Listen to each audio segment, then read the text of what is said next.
Chers amis auditeurs de Radio Rumuri, bonsoir. Bonsoir pour ceux qui sont au soir, bonjour pour ceux qui sont au début de leur journée.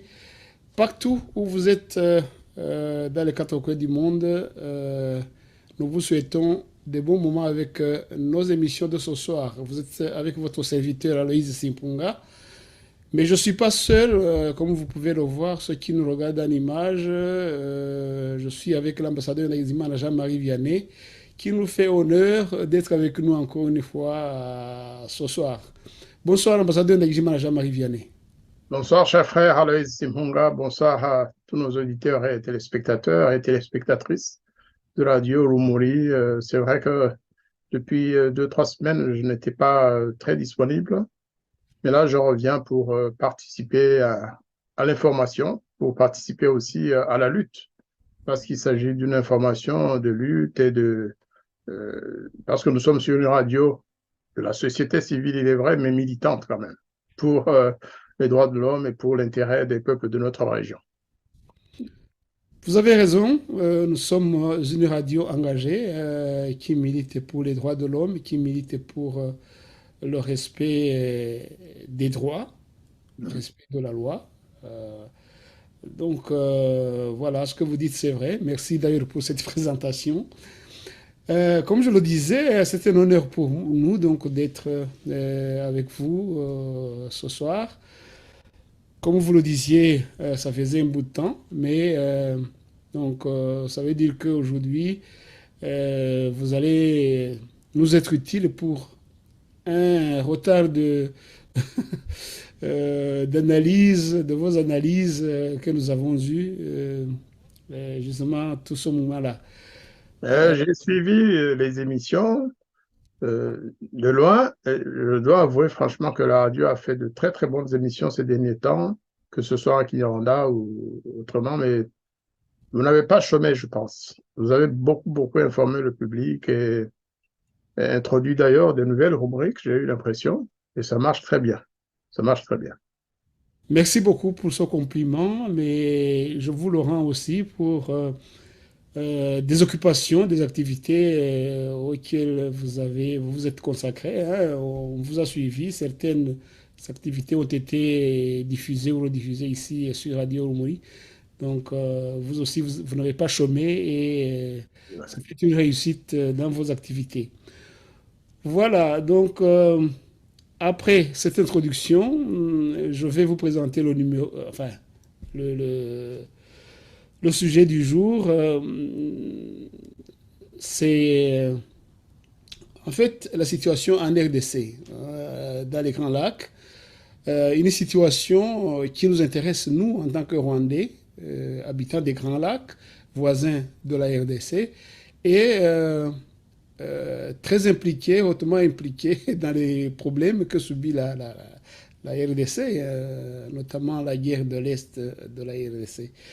Voilà, nous voulons, cher ambassadeur Jean-Marie Vianney, que vous puissiez nous apporter votre lumière sur certains éléments de l'actualité, ou surtout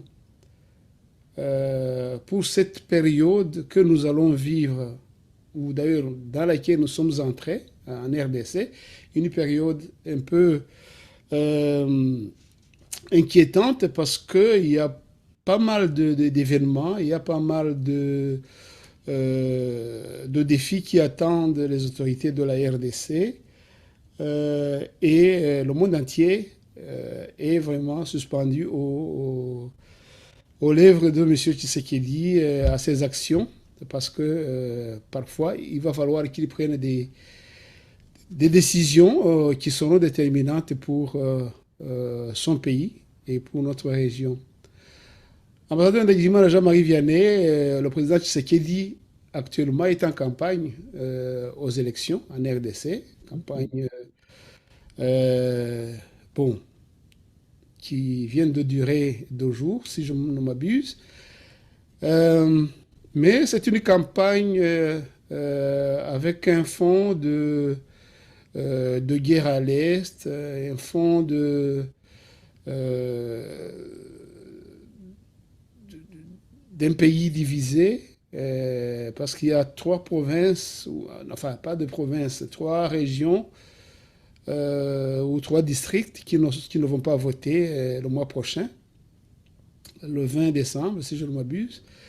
Et c'est vraiment un grand souci pour Tshisekedi, comme il a dit à France, en France, à France 24 et à Radio France Internationale, qui peut avoir aussi des répercussions. Pour vous faciliter les choses, je vais vous faire écouter en une minute ce que le président Tshisekedi en a dit.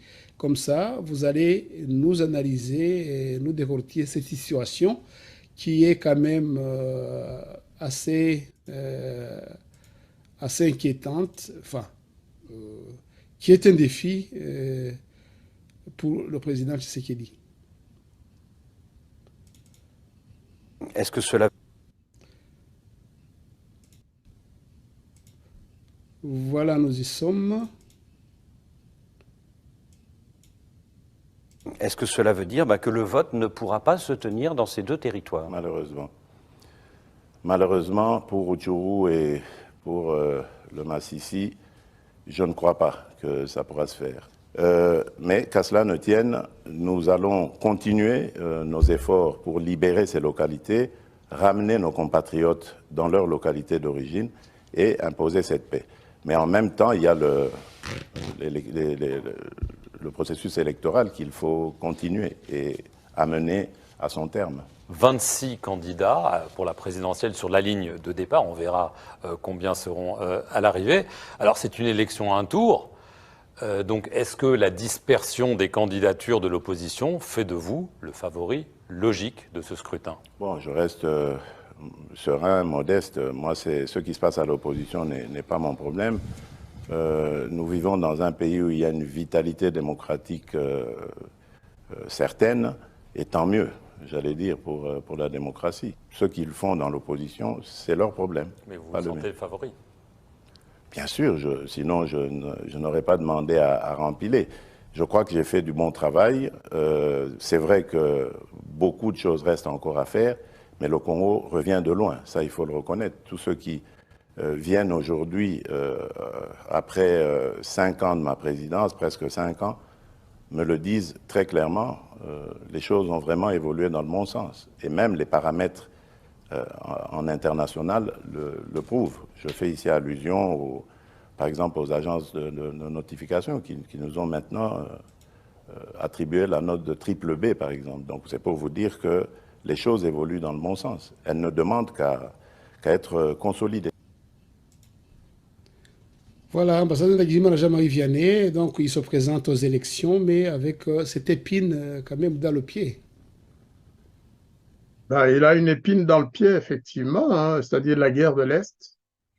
Et le fait que Rutshuru et Massissi ne seront pas dans le processus des élections présidentielles ou législatives, hein, c'est très regrettable, effectivement. Mais en même temps, ce n'est pas sa faute. Vous savez, quand vous êtes agressé, quand vous êtes pourchassé comme il l'est, comme son pays l'est, parce que le Congo n'a pas cherché cette guerre. Le Congo n'attend que la paix, là. Le Congo n'attend que les pays voisins le laissent tranquille. Or, certains, y compris d'ailleurs, donnent l'impression de vouloir tout mettre sur le dos du président Tshisekedi. Ce n'est pas le président Tshisekedi qui a envahi le Congo, c'est bien le Rwanda pour une part et l'Ouganda pour une autre part, parce que les deux ailes du M23, correspondant en fait au RDF, sont venus du Rwanda respectivement et de l'Ouganda. Ce n'est donc pas le président Tshisekedi qui est allé les chercher. Eux, ils ont compris que après le changement de chef d'État au Congo, c'est-à-dire le remplacement de Joseph Kabila par le président Tshisekedi, qui pensait être un faible, le fils du Étienne Tshisekedi, avec qui d'ailleurs ces deux chefs d'État, Museveni et Kagame, avaient eu j'allais dire, de bonnes relations, ce qui n'est pas du tout extraordinaire. Ils pensaient qu'ils allaient tout faire et que lui accepterait de donner la joue gauche et la joue droite pour se faire battre. Et puis, ils ont compris que ce n'était pas le cas. La guerre a changé, la peur a changé de camp. Je pense que malgré ce qui se passe aujourd'hui, malgré le fait que cela soit pollué par les élections, ou plutôt l'inverse, ce sont les élections qui sont polluées par la guerre, hein, et malgré tout cela, le Congo continue à résister, le Congo continue à se battre. Ils ont parlé des Wazalendo. Vous savez, les Wazalendo, c'est effectivement le peuple congolais. Bon, je dis, si vous allez dans le Congo central, si vous allez à Matadi, si vous allez à Gemena, si vous allez à Lubumbashi ou ailleurs, que vous dites Wazalendo, tous les Congolais vont se sentir solidaires, voire même des Wazalendo eux-mêmes prêts à se battre. Ils n'ont pas, le Congo n'a pas eu l'espace pour pouvoir accepter tous les jeunes gens, toutes les jeunes filles et les jeunes qui voulaient se faire recruter dans l'armée congolaise. Donc, c'est vraiment indiqué que malgré tout, malgré cette guerre qui lui est imposée, Kinshasa ne va pas courber les chines. C'est ça l'essentiel. Maintenant, on va peut-être aborder le positionnement des uns et des autres parmi les candidats à l'élection présidentielle surtout, et aussi les candidats aux élections législatives, hein, qui se Et positionnent avant d'en sur cette arriver guerre. là, justement, le président Tshisekedi, vous venez de dire qu'il a su galvaniser les Congolais autour du patriotisme, autour de l'amour de leur pays. Pensez-vous que cela va se manifester aussi dans les urnes, dans le résultat des urnes et puis, parlez-nous aussi de ses réalisations, de ce qu'il a fait. Je pense que, est-ce qu'il a vraiment des chances, tu sais qu'il dit, il a vraiment des chances de son côté. Enfin, ce sont les pronostics, hein. Vous n'êtes pas un devin ni. Vous savez que nous, le peuple, nous avons la mémoire courte souvent, hein. Euh, il y a des gens qui sont applaudis le lundi, mardi, mercredi, jeudi, vendredi, et ils sont pendus haut et cou le samedi. Cela a été observé dans plusieurs pays, sur tous les continents, en fait, hein. Des gens qui sont aimés, qui sont appréciés, qui sont soutenus, et puis, à la moindre chute, ils sont pendus. Ils sont, ils subissent la haine de leur propre peuple qui les a mis en place et ils se reconnaissent pas. Eux pensent toujours, ils se pensent aimés, mais en fait, à la fin, pour le président Tshisekedi, je pense que jusque-là, ça se passe bien. Mais vous aurez observé aussi que malgré tout ce qu'il a fait, moi, je croyais savoir qu'il avait fait des choses, en tout cas, en observant la diplomatie congolaise. Et je me retrouve face à des candidats à la présidence qui disent que le président Tshisekedi n'a rien fait, que la diplomatie congolaise n'existe même pas. J'ai entendu un candidat le dire, affirmer sérieusement qu'il n'y a pas de diplomatie au Congo, que le Tundula était nul, que le président Tshisekedi et les autres n'avaient rien fait. Je me suis dit, est-ce qu'on parle du même pays? On oublie quand même d'où est parti le président Tshisekedi. Oui, il a dit justement dans cette interview dont je viens de passer un extrait, il a dit que voilà, c'est le devoir de l'opposition de critiquer, de trouver quelque part ce qu'il y a à critiquer. Euh, voilà, mais il a dit aussi, il a avoué qu'il y a pas mal de choses qui restent encore à faire, qu'il ne pouvait pas tout faire. Et puis il a souligné le chemin qu'il a parcouru quand même, que c'est un chemin qui est apprécié même par les organisations internationales de cotation. Voilà, donc je ne pense pas que nous puissions nous y attarder encore plus parce que, bon, voilà, il a dit lui-même. Mais donc, est-ce que la guerre telle qu'elle est menée actuellement, telle que les résultats sont sur le terrain, ne peut pas, parce qu'il faut dire que c'était son pied de campagne. C'était sa promesse première. Quand il a pris le pouvoir, il a dit, voilà, moi, la guerre, je vais la finir tout de suite et ramener les citoyens de l'Est dans leur ménage habituel. Mais les résultats ne sont pas comme il avait promis.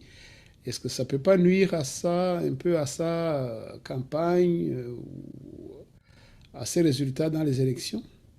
On est à un mois des élections parce que les élections présidentielles, c'est le 20 décembre. Nous sommes le 20, le 21, le 22, Rien. le 21. Vous voyez? Donc, il reste un mois devant nous et la guerre n'est pas terminée ni pour les agresseurs, ni pour la République démocratique du Congo parce que au moment où nous parlons, il y a des combats quelque part dans le nord Kivu. Et donc, la guerre n'est pas terminée. On ne sait pas ce qui peut se passer d'ici là. Parce que les élections, je le dis bien, c'est le 20 décembre. Alors, ce qui est quand même étonnant, c'est quoi? C'est que on a l'impression, lorsqu'on écoute certains opposants, candidats à la présidentielle, on se dit, mais est-ce qu'ils n'ont pas intérêt, est-ce qu'ils ne souhaitent pas que la guerre ne se termine pas avant le 20 décembre? Est-ce qu'ils n'ont même pas intérêt, d'après leur discours, hein, est-ce que certains ne souhaitent pas que le Congo, Kinshasa, en tout cas le gouvernement actuel, perde la guerre avant ou perde le Nord Kivu ou même la ville de Goma? Moi, j'ai écouté certains opposants, dont un dit clairement qu'il n'a pas à condamner le Rwanda, qu'il n'a pas le temps, que ce n'est pas son affaire de condamner le Rwanda, qu'au contraire, lui, il prépare déjà la fin de la guerre. Donc, ça, c'est extrêmement grave. Un candidat à la présidence de la République qui dit qu'il ne peut pas condamner l'agression de son pays par un pays voisin, il le dit, il ne passe pas par... il le dit clairement. Je ne condamnerai pas. Alors, il considère même que le fait d'accuser le Rwanda, que c'est du populisme. Il l'a dit clairement. Je parle de M. Moïse Katumbi, dont on connaît par ailleurs les liens avec le président Kagame, mais ce n'est pas un secret. Nous, Rwandais, nous savons, nous connaissons les relations qu'il y a entre certaines personnalités congolaises avec le président Paul Kagame. Donc, qu'il ne veut pas condamner du tout. C'est le seul à ce jour qui a prononcé de telles phrases, qui ne peut pas condamner la guerre au Congo, ou le pays agresseur, mais qu'il a les moyens de finir cette guerre en 6 mois après son élection. On se dit, c'est un magicien, c'est une bonne chose si la guerre... Mais pourquoi il n'aide pas aujourd'hui à finir cette guerre aux côtés du président? Ce sont les mêmes candidats qui disent que le Congo n'a pas d'armée.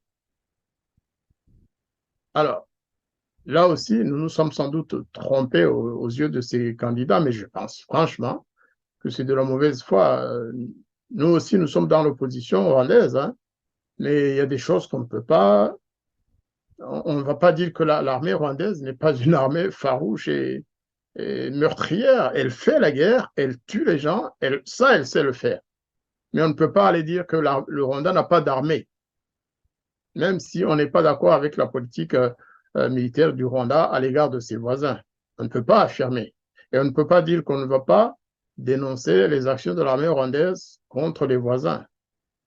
Si un jour le Rwanda est attaqué par un pays sans motif, sans vraiment, nous n'allons bien sûr pas applaudir, même s'il est dirigé, notre pays est dirigé par Paul Kagame, contre qui nous avons beaucoup de griefs. Mais si un pays comme le Congo, qui a été agressé par le Rwanda, se défend contre notre pays, nous qui aimons la paix, nous qui savons que sans une paix au Congo, par exemple, le Rwanda n'aura jamais la paix et vice-versa, nous ne pourrons faire qu'applaudir en disant, écoutez, défendez-vous, mais ne massacrez pas le peuple rwandais. C'est tout ce que nous voulons dire. Kagame, c'est l'ennemi du Congo, mais le Congo n'est pas l'ennemi des Rwandais. Et donc, le Congo fera tout pour ne pas faire du mal à nos populations. Voilà. Oui, effectivement. Alors, il y a d'autres critères que je veux quand même souligner. Si vous voulez savoir où se trouve, de quel côté penche un candidat congolais, vous le jugerez par son discours. Il y en a qui commencent toujours leur discours en disant, la première chose à faire, c'est de contacter le Rwanda pour qu'ensemble, on trouve une solution à la question des FDLR. Déjà là, vous commencez à comprendre que certains ont fait leur le discours de Kagame.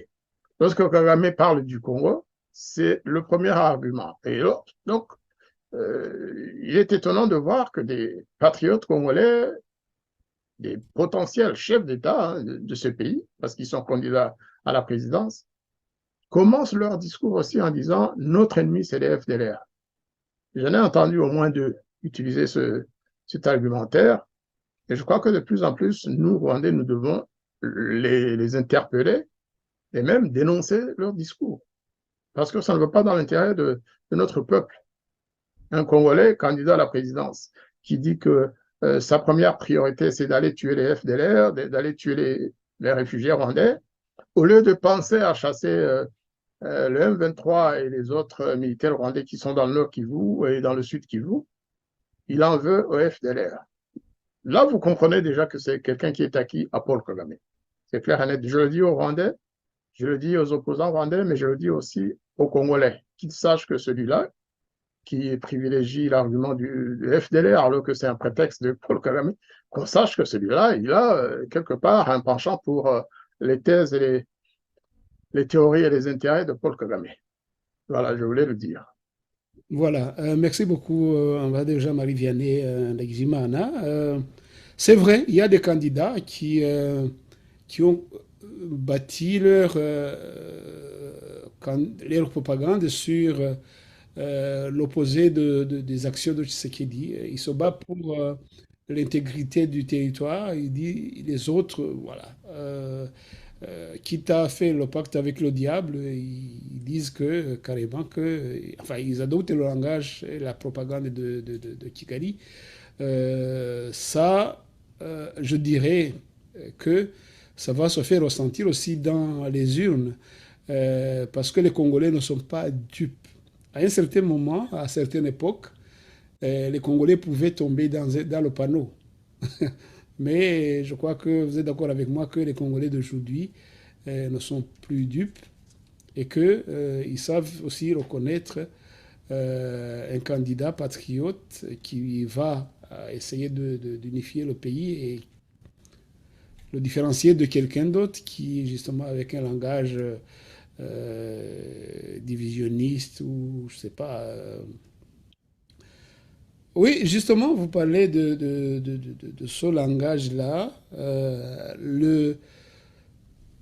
Entre guillemets, M23, qu'on appelle M23 alors que c'est RADF, l'armée de Kagame, on le sait bien, vient de tenir enfin, avant-hier, ou je sais pas, en tout cas très récemment, ils ont fait à Bunagana une conférence de presse où ils ont carrément fait savoir leur volonté de couper le Congo en deux, donc de prendre la partie de l'Est et en faire un pays indépendant. En fait, ils luttaient pour ça, mais ils ne le disaient pas. Cette fois-ci, je pense que c'est clair. Et les Congolais l'ont bien entendu. Et je ne pense pas qu'il y ait beaucoup de Congolais qui veulent que leur pays soit coupé en deux. Est-ce que Tshisekedi peut en faire un argument pour encore une fois rassembler ou ça peut hein, aussi faire en sorte que les gens de l'Est aussi soient sensibilisés au langage de ces,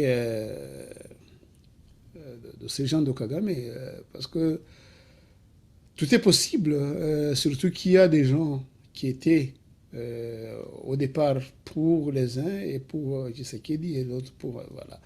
Est-ce que vous pensez que ça peut pencher pour un argument favorable ou défavorable?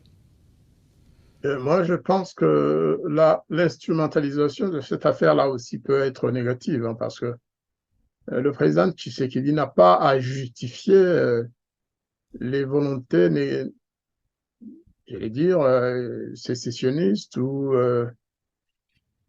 les volontés d'occupation du territoire congolais par ses voisins. C'est connu. Donc, il n'a pas à continuer à, certains disent à pleurnicher, non, non, à crier au voleur. Il faut plutôt qu'il aille arrêter ce voleur-là. Ces gens qui veulent précisément prendre le Kivu. Et ils l'ont dit ouvertement. Ils ont dit, on ne va pas s'arrêter d'ailleurs au Kivu, on va aller partout. Et couper, créer un État. Créer un État. À un moment donné, j'ai eu l'impression même que Bissimo était allé trop loin, surtout celui qui faisait semblant de traduire son discours, M. Canisius, qui disait ce qu'il voulait, en fait, qui ne traduisait pas, le discours lorsqu'il parlait en Kinyarwanda ou lorsqu'il traduisait en français les questions du journaliste rwandais. Je répète, ce pas des journalistes congolais qui posaient les questions en Kinyarwanda, c'était des journalistes venus de Kigali. Et donc, M. Canisius traduisait comme il l'entendait, parce que nous, on parle les deux langues. Il parle les deux. Alors, c'est assez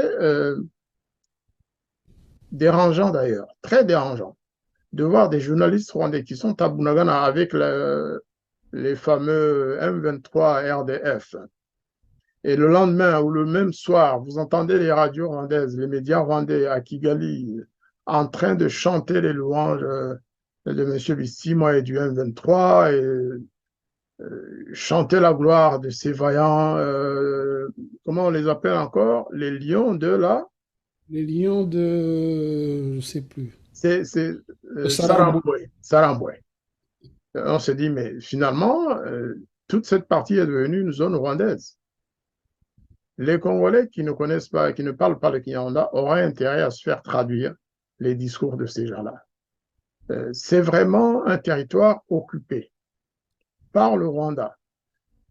La réalité, c'est que lorsque le M23 parle de Bunagana, bien sûr, là aussi, on sait que Bunagana est adossé à l'Ouganda et que cette partie est normalement occupée par les contingents ougandais de la CE, de l'EAC.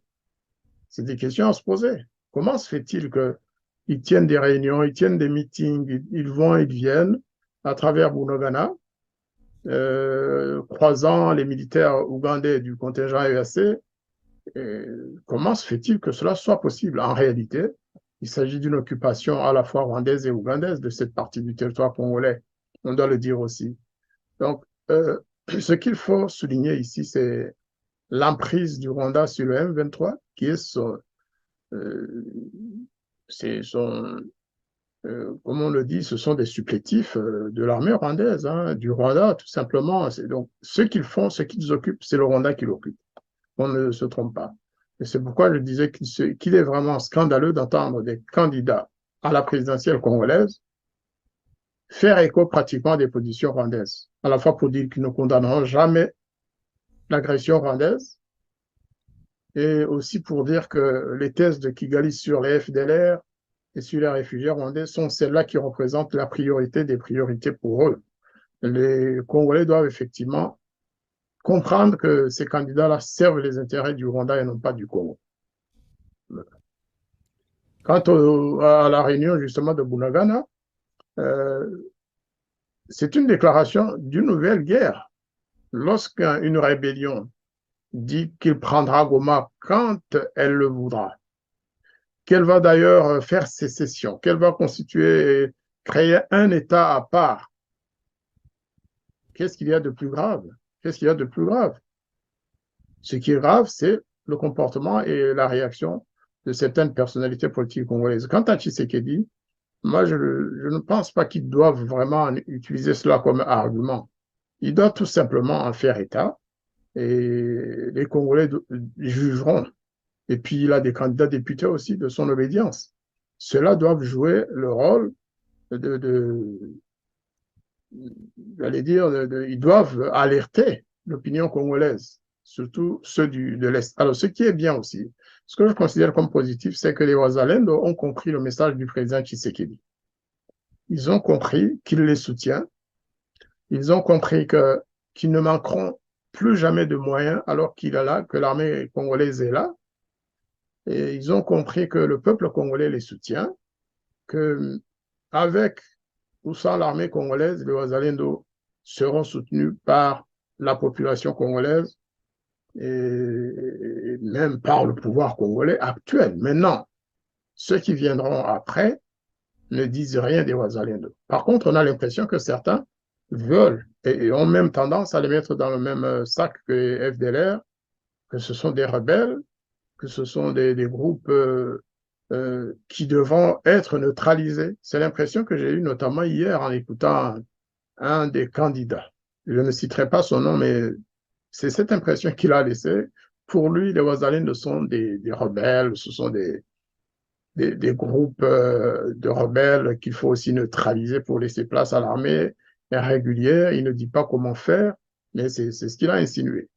Donc là aussi, ce n'est pas le président qui s'est dit. Jean-Marie Vianney, bon, personnellement, je n'ai pas été politicien Mhm. et je suis assez vieux pour le devenir à mon âge.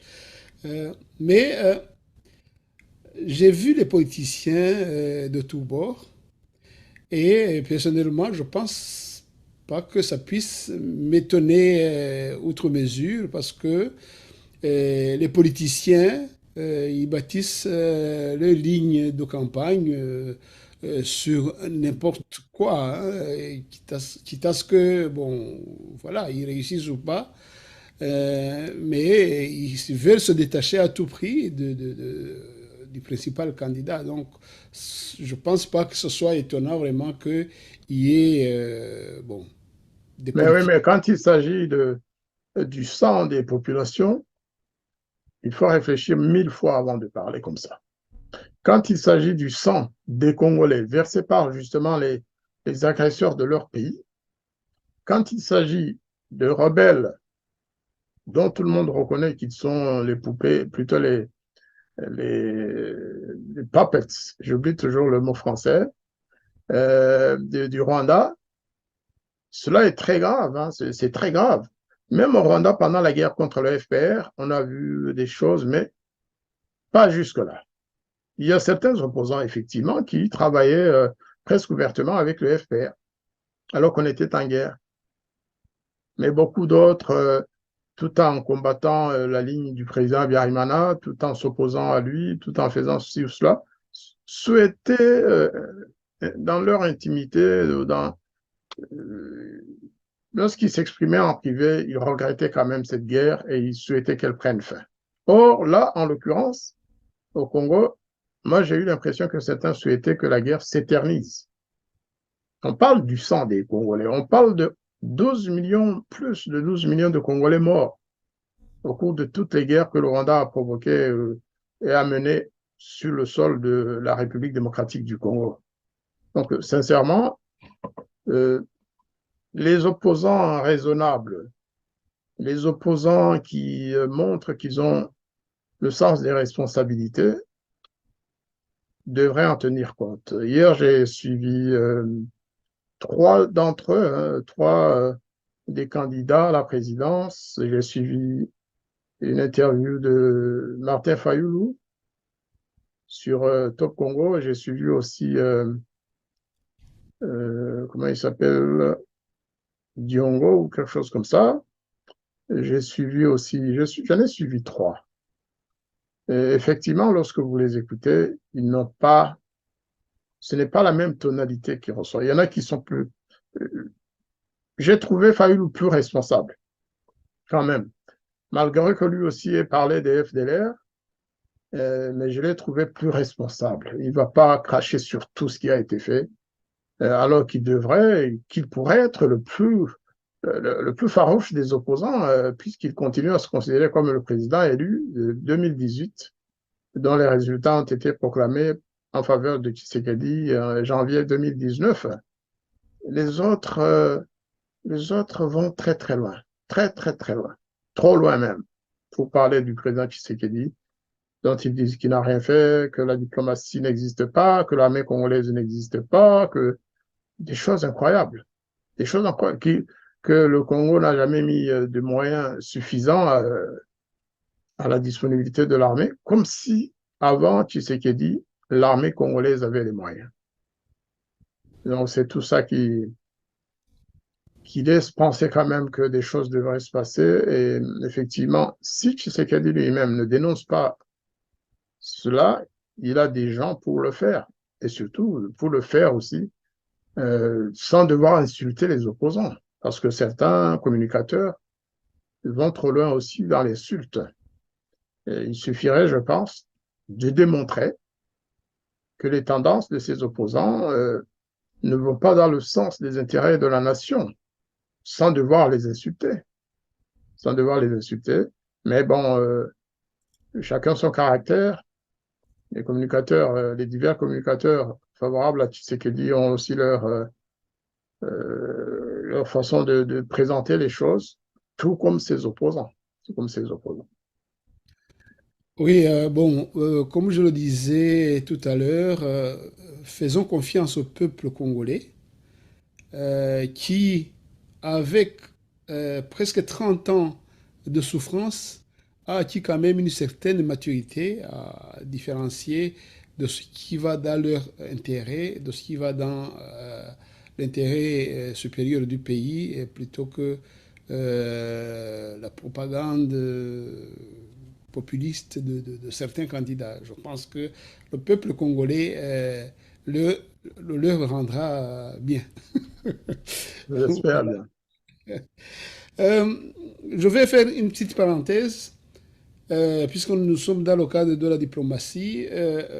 Il y a un événement, moi personnellement, hein, je ne sais pas pour les autres, qui m'a interpellé, parce que il y a la MONUSCO, disons les forces de paix des Oui. Nations Unies, qui sont au Congo. Ça fait plus de 20 ans.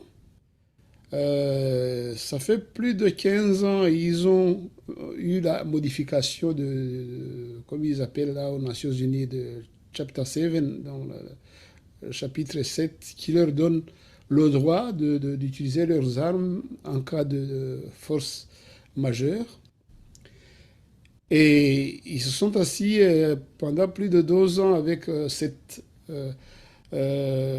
capacité sans en user. Et dernièrement, ils ont dit, voilà, cette fois-ci, nous allons nous battre. Donc, ils sont presque au bout de leur mandat. Alors, ils ont dit, voilà, maintenant, c'est comme s'ils s'étaient réveillés. Voilà, nous allons nous battre à côté des FARDC pour défendre les villes, pour défendre. Est-ce que pourtant, certaines villes sont tombées, ils étaient là aussi, hein, parce que le Goma, c'est pas plus important que n'importe quelle ville, que n'importe quel village, parce que les dégâts de la guerre sont là sur les populations. Ce ne sont pas les populations de Goma qui sont plus importantes que les populations de Bunagana, que les populations. Ça m'a interpellé, je me suis dit, mais ces gens-là, bon, que l'armée congolaise, je ne sais pas, puisse octroyer plus d'importance à une région plutôt qu'à une autre, je ne sais pas.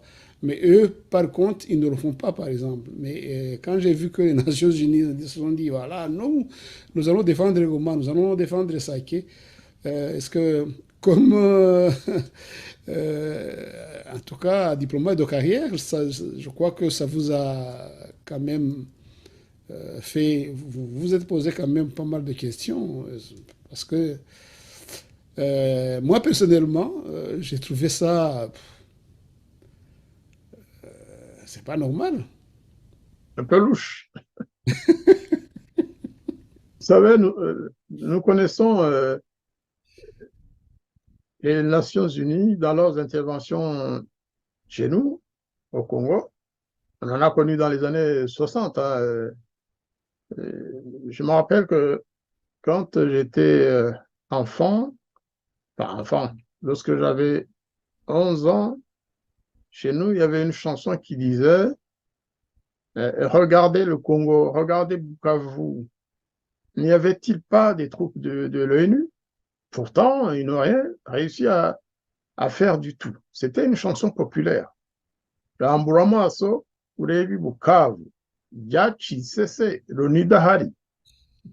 C'est une chanson que nous, petits, on chantait, tout le monde, faut dire, regardez Bukavu, en face de chez nous, là, on disait, regardez Bukavu, il y a eu la guerre, il y a eu des massacres, il y a eu tout. Pourtant, les Nations Unies étaient là. Et aujourd'hui, dans le Nord Kivu, j'ai l'impression J'ai tendance à rechanter cette chanson-là parce que d'abord, le discours diplomatique de l'ONU n'est pas clair. Rappelez-vous la fameuse déclaration de M. Antonio Guterres qui disait que le M23 était tellement fort que la MONUSCO ne pouvait pas l'affronter. Oui, le M23 a abattu un avion de la MONUSCO, mais comme c'est une organisation rebelle forte, il n'était pas question de le sanctionner.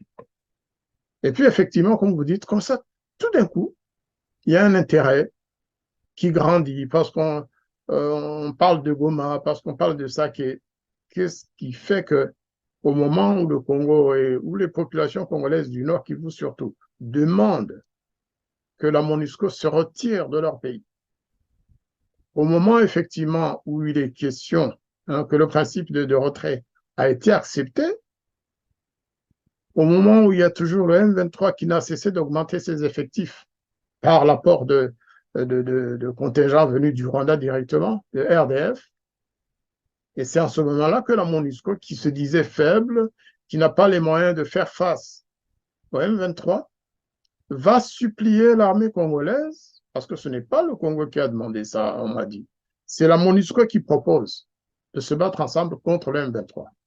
Et la MONUSCO dit, nous allons venir à Goma, occuper le terrain avec vous pour faire... Non, effectivement, il y a quelque chose de louche, ça rappelle un peu du Dallaire au Rwanda, ça rappelle d'ailleurs, nous avons eu des contacts avec des jeunes de la société civile du Nord Kivu qui nous ont parlé d'une sorte d'infiltration de la MONUSCO et que la MONUSCO était en train de donner des armes au M23 tout en proposant de se battre avec les FARDC contre le M23.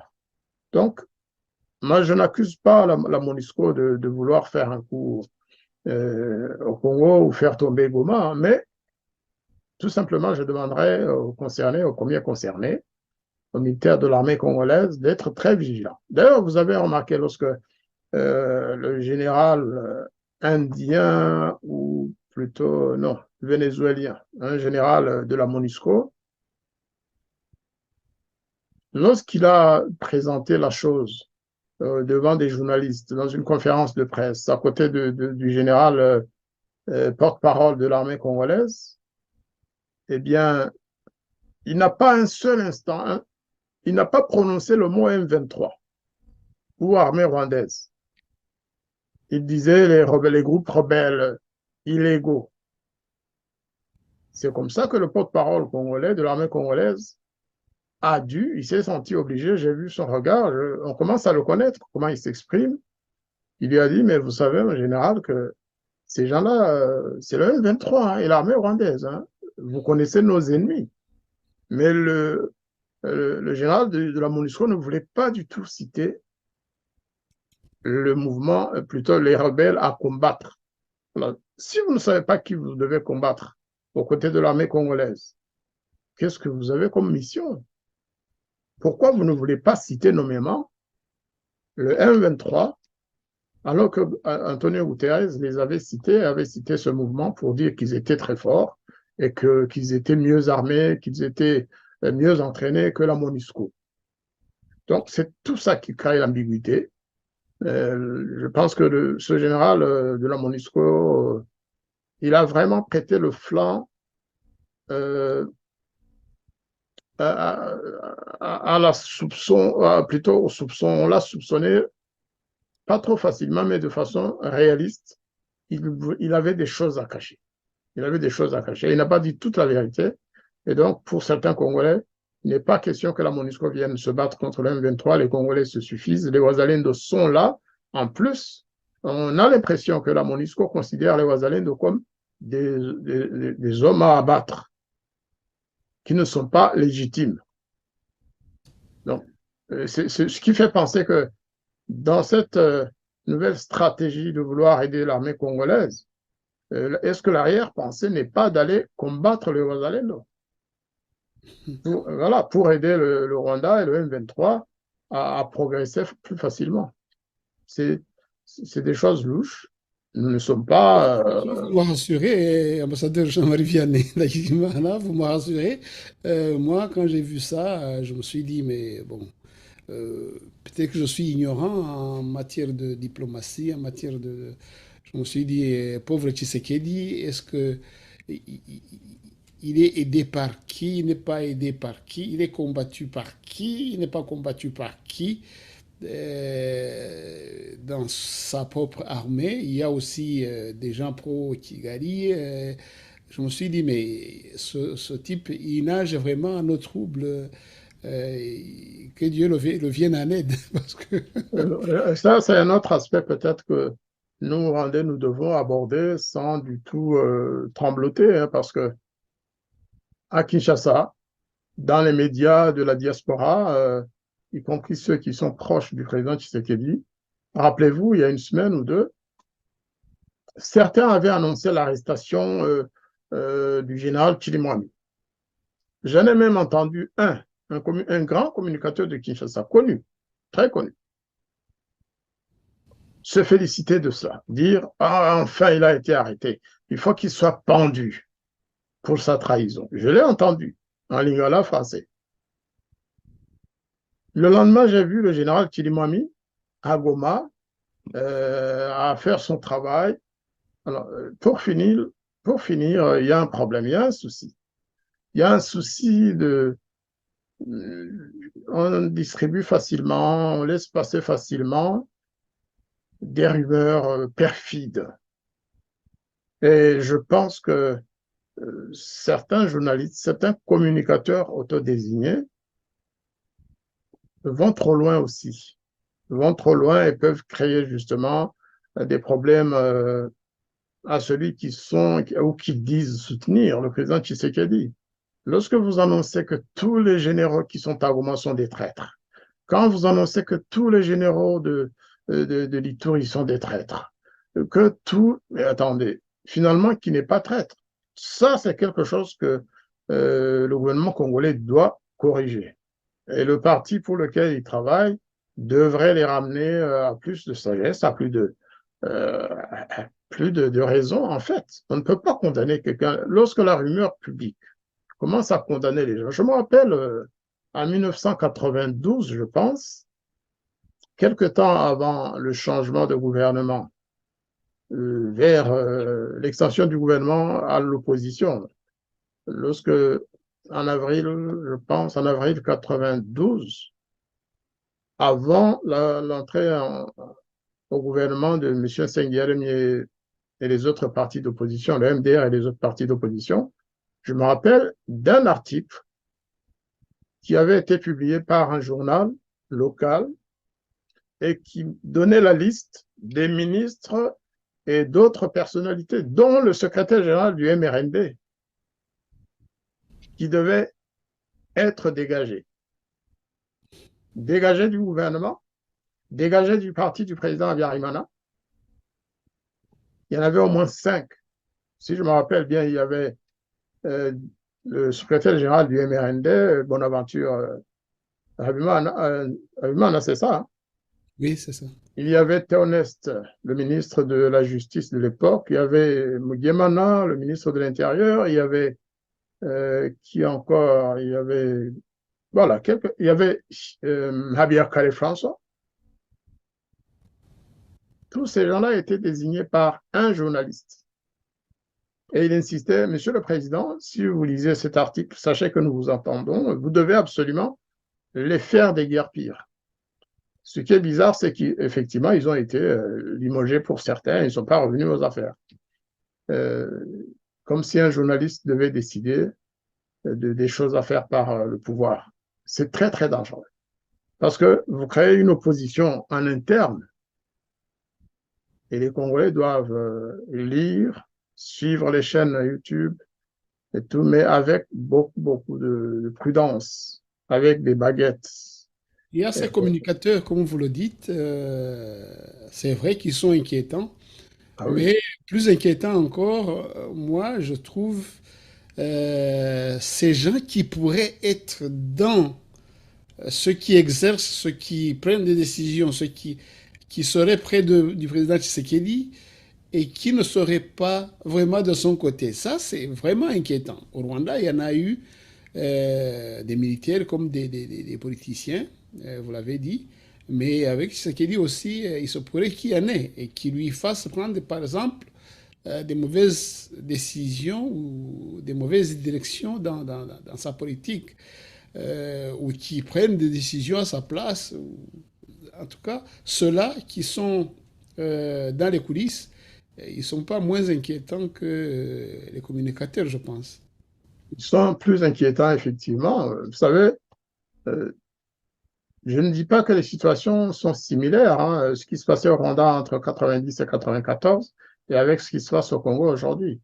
Rappelez-vous, il y avait aussi des hommes politiques ou des femmes politiques qui allaient trop souvent dans les ambassades étrangères.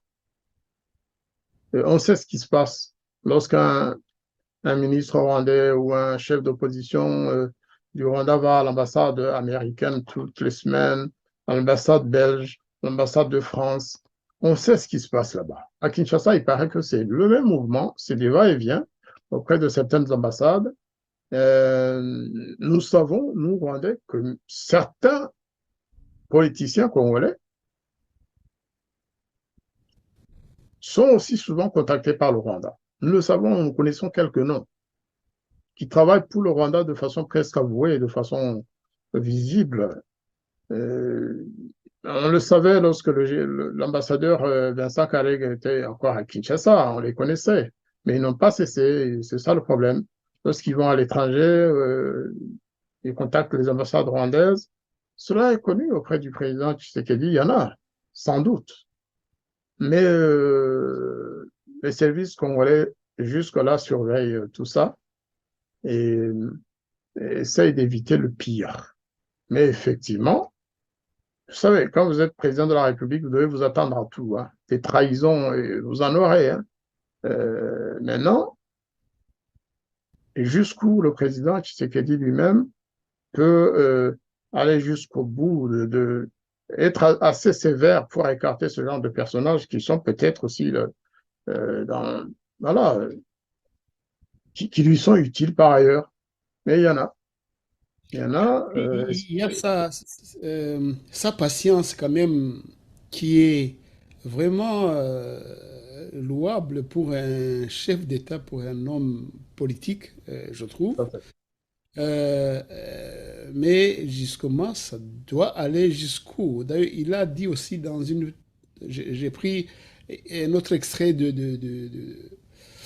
l'interview qu'il a donné à Radio France Internationale et France 24, où justement il parle que sa patience vraiment a des limites et qu'on ne devait pas en abuser jusqu'à l'infini, comme nous le disions tout à l'heure dans son entourage. Écoutons Tshisekedi parler justement des limites et de sa patience. Et nous disons, après avoir appelé plusieurs fois la communauté internationale à intervenir par des sanctions contre le Rwanda, si celle-là tarde à venir, nous allons nous protéger nous-mêmes. Nous allons utiliser nos propres moyens pour nous défendre, défendre nos populations. Y compris les armes. À votre avis, comment est-ce qu'on pourrait faire autrement que par les armes? Combien de soldats rwandais, d'après vos informations, sont sur le sol congolais? Des milliers. Des milliers? Oui, ils sont là par milliers. Par milliers? Oui. Est-ce que Paul Kagame, pour vous, est le véritable chef du M23? Bien sûr. D'abord, le M23, c'est une coquille vide. Ce sont les RDF qui se battent. Mais nous en avons les preuves. Parce qu'aujourd'hui, avec les armes que nous avons, la technologie que nous avons, nous les voyons. Nous avons des images. Je ne parle pas en l'air. Je parle sur base de faits avérés. Les images sont là, et de leurs cadavres, et même lorsqu'ils ils s'amoncellent pour porter leurs attaques. Nous avons tout, et pas que nous. L'ONU, les Nations Unies, ils ont aussi les mêmes images. N'oubliez pas que la mission de la MONUSCO est encore à l'est du pays, à Goma. nous parlions de la patience. Donc, Tshisekedi, il en a à revendre, mais il dit que, enfin, il manifeste en tout cas son agacement face à la persistance du Rwanda à l'attaquer, malgré ses appels à la paix. Les Nations Unies qui ne suivent pas, alors qu'ils ont les faits d'ailleurs qu'ils ont produits eux-mêmes, elles-mêmes. Donc, on se dit, mais à la place de Tshisekedi, il y a quand même pas mal qui auraient pété des câbles. Oui, je pense qu'effectivement, c'est un homme très prudent. Parfois, certains pourront dire qu'il est trop prudent lorsqu'il dit que si la communauté internationale, si les Nations Unies ne font rien, ne protègent pas, nous allons nous protéger nous-mêmes. Bon, c'est peut-être un mot qui a échappé au président, mais il y a personne qui doit protéger le Congo avant les Congolais eux-mêmes, hein, ça c'est clair. Ça lui a échappé, je pense. Mais ce qu'il voulait dire, c'est qu'effectivement, eh bien, trop c'est trop. Comme l'avait dit d'ailleurs son ministre des Affaires étrangères, le vice-premier ministre Lutundula, il avait dit, cette fois-ci, ça passe ou ça casse. C'est la continuation de ce même discours. Ça casse depuis très longtemps. Mais effectivement, il y a des limites. Comme le dit le président Tshisekedi. Je pense que si le M23, l'armée rwandaise, en somme, d'ailleurs, c'est aussi un message que je lance au président Kagame, qu'il ne fasse pas cela. J'ai déjà fait une émission il y a quelques mois pour attirer l'attention du président Kagame sur le danger de vouloir occuper Goma. Qu'il ne le fasse pas. On n'est plus dans les années 2012-2013. On n'est pas en 96, on n'est pas en 97. Si aujourd'hui le président Kagame veut profiter du processus électoral, de la période électorale pour déstabiliser le Congo, pour occuper encore la ville de Goma ou le voisinage, hein, eh bien, que les Rwandais ne viennent pas ensuite pleurer parce que le Congo aujourd'hui a les moyens de frapper le Rwanda, mais alors de façon décisive. Il ne faut pas qu'on soit aveugle. Le Congo a les moyens de frapper le Rwanda, et ce n'est pas Washington, ce n'est pas Paris, malgré toute la sympathie que le président Macron affiche à l'égard de Kagame, ce n'est pas la Belgique, ce n'est pas... Eh bien, lorsque un tel événement se passe, il y a plus de réflexion, c'est la guerre. Est-ce que quelqu'un, quelque part, souhaite que le Rwanda se batte contre le Congo? Est-ce que même les pays de l'Afrique de l'Est, l'Ouganda, le Kenya et les autres, se trouvent aujourd'hui à l'aise devant cette alternative? Est-ce que vraiment l'aide qu'ils apportent au M23 n'est pas contraire à leurs propres intérêts? Ils peuvent, c'est vrai, poursuivre le pillage dans cette région pour essayer d'arrondir les fins de mois. Mais je pense que l'intérêt à moyen et à long terme pour l'Ouganda, pour le Kenya, pour la Tanzanie et les autres, c'est que le Congo soit un pays stabilisé et que finalement, la convention qu'ils ont signée avec ce pays se passe sans encombre et que le commerce prospère entre les pays de la région. Ils savent bien que le Congo ne lâchera jamais une partie de son territoire. Donc, autant le faire dans l'entente, autant le faire. Mais lorsque effectivement on a affaire à quelqu'un comme Paul Kagame, eh bien, c'est l'immédiat qui prime. Il ne voit pas l'avenir du Rwanda. Pour lui, le Rwanda, c'est un moyen de continuer à assouvir ses ambitions. Mais il n'aime pas le peuple rwandais, ce monsieur-là. Paul Kagame n'aime pas les Rwandais, qu'on ne vous trompe pas. Il n'aime personne, il n'aime pas les Rwandais, il n'aime pas les Tutsis, il n'aime pas... Non. C'est un homme qui se voit maintenant en empereur du monde, en définitive, qui va maintenant commencer à intervenir, on m'a dit aussi, au Burkina Faso, au Bénin, bien sûr, nous savons, mais au Burkina Faso. Il vient de perdre le marché de trafic d'êtres humains avec l'Angleterre, mais il a déjà lancé des sollicitations auprès d'autres pays occidentaux pour qu'ils lui envoient les migrants, les demandeurs d'asile. Donc, en ce qui concerne, donc, pour revenir au Congo, je pense qu'il faut vraiment que le Rwanda fasse très, très attention. Le Congo doit aussi faire attention en renforçant ses positions à l'Est. Le mur auquel faisait allusion le président Tshisekedi à Brazzaville, parce qu'il a dit que pour finir, avec tout ce qu'il reçoit comme tout ce qu'il subit comme agression, comme humiliation du peuple congolais, tout cela l'amène à penser plutôt à construire un mur plutôt qu'un pont entre les pays. Non, ce mur-là, ça doit être l'armée congolaise. Ce n'est pas un mur en béton, ce n'est pas un mur en briques ou autre, c'est un mur de protection qui doit émaner de la puissance militaire de ce pays. Et c'est seulement sous cette condition que le Congo pourra assumer son rôle de leader et de puissance régionale et continentale. Je le dis en tant que moi, mais je pense que beaucoup de Congolais se reconnaîtront aussi à travers ce discours. Le Congo ne peut pas reculer. Le Congo ne doit pas se retirer de l'EAC. Le Congo doit imposer sa force et son pouvoir et sa puissance dans cette région. Le Congo doit, plutôt que de se retirer de l'EAC, alors qu'il est déjà dedans, le Congo doit y être, renforcer sa position dans cette organisation, commercer avec les autres et refuser de commercer avec ses ennemis qui versent le sang des Congolais. Mais rester dedans, c'est la seule façon. Sinon, ce serait considéré comme j'allais dire, d'une sorte de lâcheté politique et diplomatique. Le Congo ne doit pas réagir comme ça, par un coup, oui, ils nous ont fait mal, donc on se retire. Sinon, on va se retirer de la SADC, on va se retirer de l'Union africaine, on va se retirer de la CEAC, parce que la plupart de ces pays-là sont des pays hostiles, il faut le dire aussi. Il y a beaucoup de pays hostiles autour du Congo.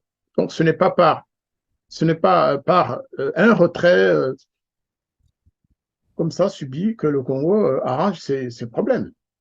Il faut avoir une armée forte pour s'imposer à ces petits voisins-là qui dérangent la quiétude des populations congolaises. C'est la seule façon de vivre en paix d'ailleurs avec ses voisins. Si le Congo n'est pas fort, il n'y aura jamais de paix entre le Congo et le Rwanda. Il faut s'imposer au Rwanda, sans tuer les Rwandais, mais il faut absolument que Kagame comprenne que le Congo n'est pas un petit pays qu'on tue. Ça fait déjà 12 millions de morts, sinon plus.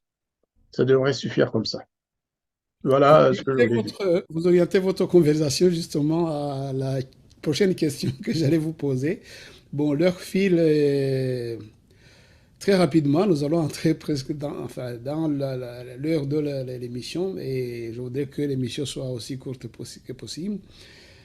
Vous orientez votre intervention justement côté puisque nous sommes en train de parler aussi des défis qui attendent Tshisekedi dans les temps très proches. Il y a la date fatidique du 8 décembre, où les forces de l'EAC, donc les forces de Museveni, les forces de Ruto, doivent quitter le sol congolais. Et Mobutu a juré que, en tout cas, leur mandat ne sera pas prolongé. Tshisekedi, pas Mobutu. J'ai parlé de Mobutu. Oui, oui. Celui-là, je l'aimais bien. Bon, non, c'est Tshisekedi. Je voulais parler de Tshisekedi. Donc, il a juré que vraiment, il faut que ses forces partent. Mais beaucoup de gens sont dubitatifs quant au retrait de ces gens-là, de Museveni et de Ruto aussi facilement. Croyez-vous que Tshisekedi, vous parliez de s'imposer, d'imposer sa volonté, de ne pas reculer devant certains obstacles. Est-ce que vous croyez que cette date va vraiment bien se passer? Nous savons qu'il y a les forces de la SADC qui sont en cours de route. Comment voyez-vous ce recyclage de ces armées dans cette région? Alors, je ne suis pas évidemment un devin, comme je le dis souvent, je ne suis pas un marabout, mais il semble qu'à travers les événements qui se sont passés au cours de la semaine dernière, rappelez-vous, le président Tshisekedi était attendu à Kampala, enfin, en tout cas, Museveni l'avait invité à Kampala pour je ne sais quoi. Et il disait, c'est pour parler de la situation et puis voilà, considérer l'avenir de nos relations et surtout avec l'EAC, au regard de l'arrivée de la SADC. Il avait aussi une invitation de la part de Ruto pour aller à Nairobi. Apparemment, il a dû réfléchir plusieurs fois avant de surseoir à ce voyage parce qu'il voulait y aller. Moi, j'avais eu des contacts à Kinshasa qui me confirmaient qu'il irait aussi bien à Nairobi qu'à Kampala. Et je pense il avait beaucoup de travail, il avait son meeting à préparer, il avait plein de choses à faire. Et donc, ils ont eu des entretiens par visioconférence, Tshisekedi Museveni et Tshisekedi Ruto. C'est ce que j'ai semblé comprendre. Et apparemment, dans ces entretiens, les deux présidents semblent résignés à l'idée que leurs troupes doivent quitter le Congo. En revanche, chacun d'entre eux essaie de négocier un contrat bilatéral. Comme cela était prévisible d'ailleurs, le Kenya avait déjà commencé la négociation. Museveni a déjà une présence militaire bilatérale à l'est du Congo pour combattre les ADF. Donc, on en est là. Je n'ai pas su ce qui s'est passé réellement.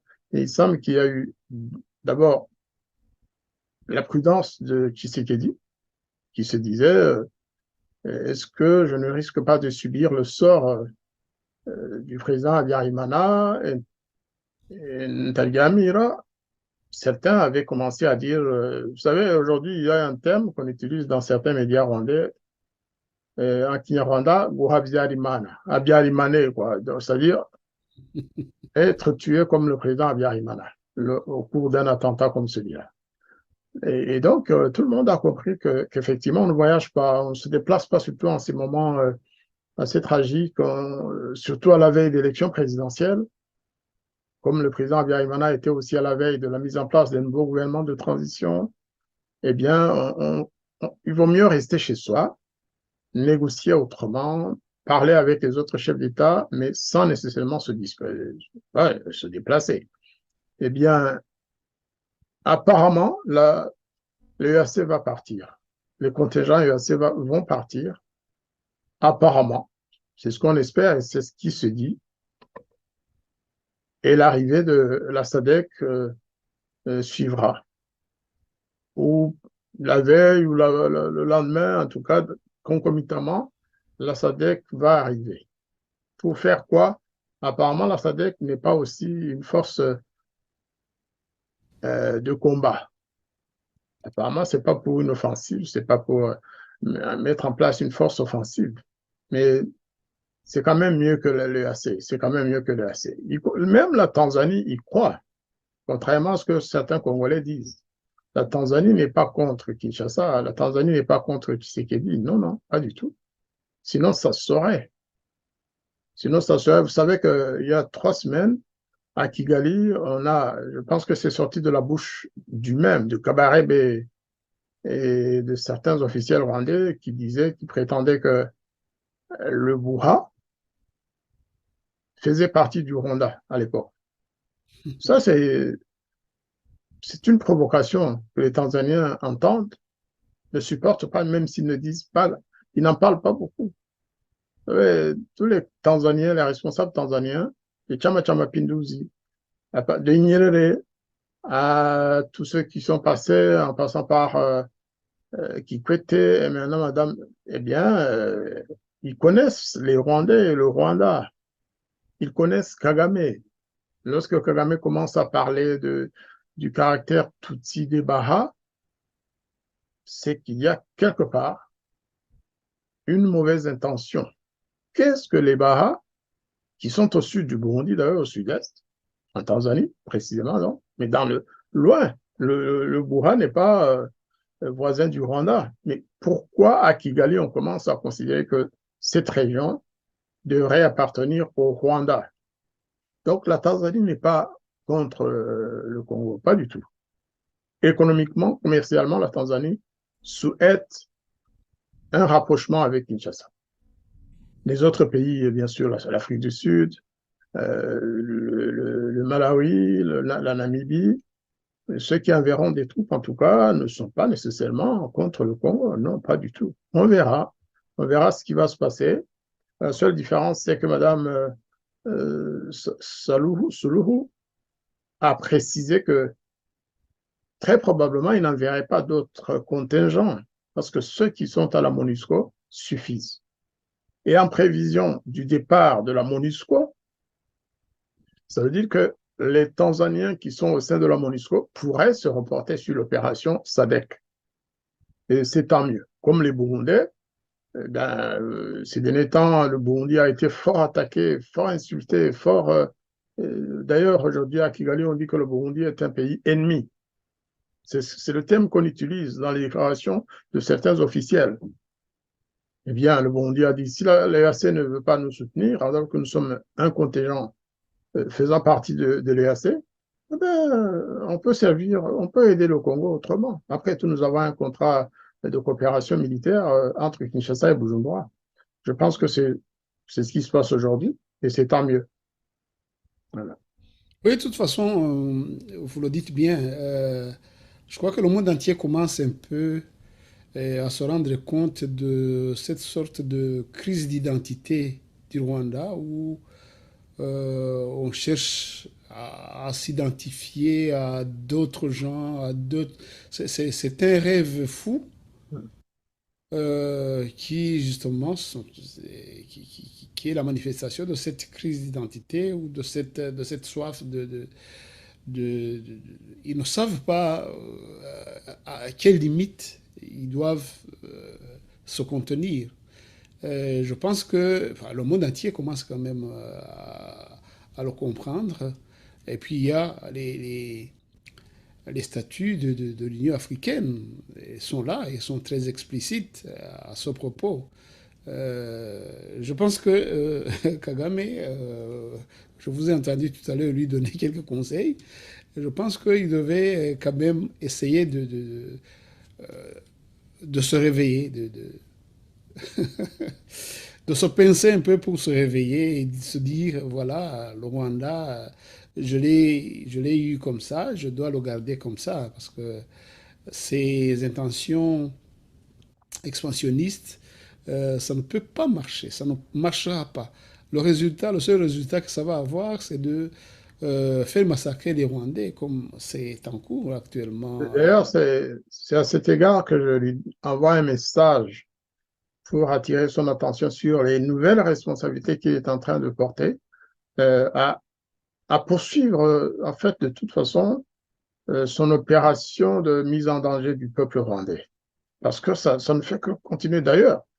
Je ne sais pas, vous, cher ami Simhunga, si vous avez suivi l'affaire du général Kazura, je pense. Hein. Oui. Vous avez suivi ça. Moi, je n'ai pas bien compris le rôle de Kazura dans tout ça, mais il semblerait que ce général, qui est quand même une des personnalités les plus importantes de l'armée rwandaise, notamment qui représente l'aile burundaise de cette armée, proche de Madame Kagame, il paraîtrait qu'il ait été, non pas arrêté, mais mis en résidence surveillée, parce qu'il aurait conseillé à Kagame de ne pas continuer cette guerre du Congo. Est-ce que c'est vrai ou alors j'ai eu la mauvaise version? Je ne sais pas. Qu'est-ce que vous en savez, si je puis vous poser une question aussi dans ce sens? Ce que j'en sais, je ne sais pas si vous avez suivi une émission que j'ai commencée, mi-satirique, mi-réaliste, qui est basée sur les informations vraiment confidentielles que j'obtiens de certains milieux. Euh, Ça fait presque 3 mois que j'ai commencé cette émission et depuis le début, j'ai montré et démontré sur base d'informations que j'ai des officiers de très haut rang qui m'ont affirmé que Kagame, il ne lui restait pas, même pas 10% de l'armée à radier, parce que euh, l'armée ne veut pas le suivre dans ses chevauchées suicidaires, comme vous venez de le dire en RDC. Quand vous voyez un militaire du rang de Kazour qui était, lui, le chef de l'armée, et qu'on le taxe de, euh, de ne pas suivre donc les ordres de son chef. Et lui, il a combien de gens sous ses ordres alors? Oui. C'est un officier de son rang qui va se rebeller tout seul? Non. C'est un des généraux d'ailleurs les plus formés en termes de formation intellectuelle, d'expérience. Il a fait plusieurs opérations à l'extérieur, hein, pour assurer la sécurité dans certains pays étrangers, notamment au Mali d'ailleurs. Est-ce qu'il n'a pas été chassé du Mali pour... Je ne sais plus. Oui, oui, tout à fait. Il était chef au Mali ou au Soudan, je sais plus. Et Au oui, il Mali, était. il a été chef je ne sais plus quelle opération, et puis il a été quasiment expulsé de là parce qu'il s'occupait de choses pas très claires. Ensuite, il est très proche aussi, à ce que je sache, de beaucoup de hauts officiers de l'armée française, parce que c'est le francophone de l'armée rwandaise, le francophone par excellence. C'est Donc, le pour Burundais, répondre à votre question, voilà. donc, quand je disais ça il y a 3 mois, on me prenait pour. Ouais, ouais, ouais. Mais c'est actuellement que les gens voient que ce que je disais, c'est vrai. C'est matériel, c'est, c'est, c'est la réalité. Euh, Alors moi, je ne soutiens pas nécessairement cet homme-là parce que c'est un criminel de la pire espèce aussi, hein, comme les autres, hein. Il a massacré beaucoup de gens, aussi bien au Rwanda qu'à l'extérieur. C'est un tueur, il est sur la liste c'est donc- d'officiers du FPR ce n'est qui ont pas commis le génocide. incompatible, ambassadeur Ndagijimana Jean-Marie Tout à Vianney, ce fait. n'est pas incompatible. Il peut être un tueur, un criminel, et euh, voilà. Et Ah, mais en tout cas, il est moins mauvais que Kagame. Ce que je veux dire, c'est que je ne le plains pas. Je ne le plains pas, hein, je ne le plains pas, mais il vaut mieux signaler quand même que qu'il n'est pas à l'aise dans cette guerre contre le Congo. Mais qui est net dans tous ces gens-là? Hein? Vraiment, si on y regarde de très près, qui est net, qui est vraiment. Mais justement, il y en a ceux qui se ressaisissent. Oui, Parce c'est que vrai. c'était à l'école américaine, ce sont les Américains qui les ont formés. Mhm. Euh, Ils leur ont montré ce qu'une armée d'un pays doit être,